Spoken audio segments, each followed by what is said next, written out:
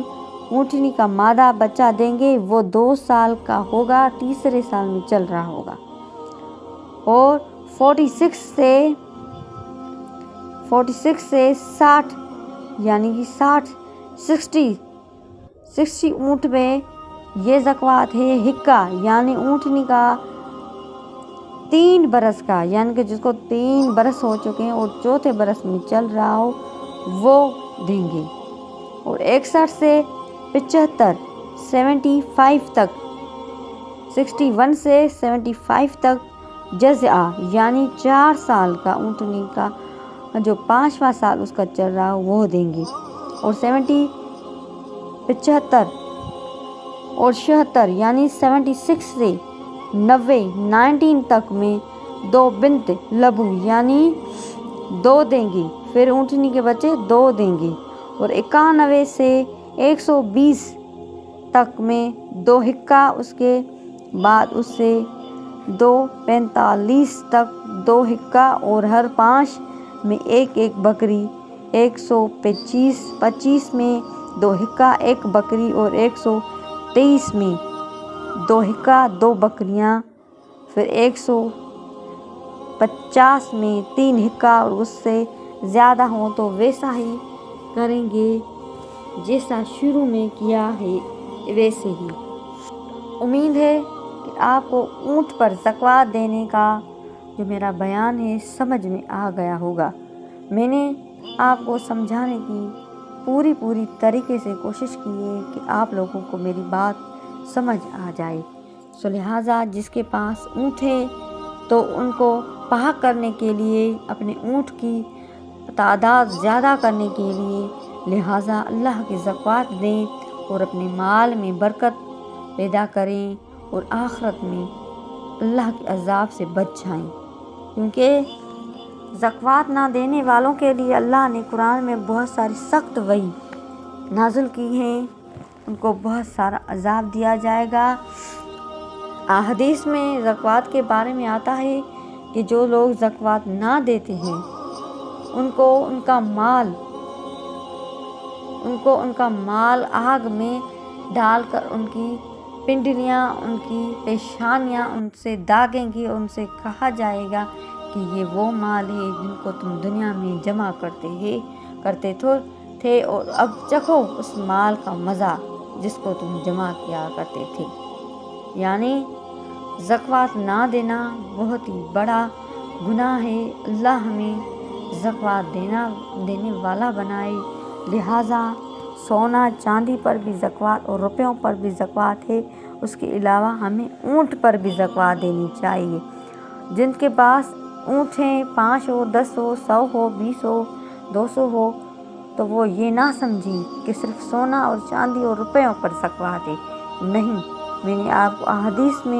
حدیثیں پڑھ کے سنائی ہیں کہ ہمارے نبی، ہمارے صحابہ نے ہمارے نبی نے اونٹ کی زکوٰۃ کے بارے میں کیا کہا ہے، تو لہٰذا ہمیں اونٹ پر زکوٰۃ دینی چاہیے اور ہمیں دھیان رکھنا چاہیے کہ ہم ٹھیک طریقے سے اونٹ پر زکوٰۃ دیں تاکہ ہمارا مال پاک ہو اور ہم اس دنیا کی تھوڑی سی زندگی کی وجہ سے آخرت کی ساری زندگی میں پچھتاوا ہمیں نہ اٹھانا پڑے۔ اللہ آپ کو زکوٰۃ دینے والا بنائے۔ جزاک اللہ خیرہ۔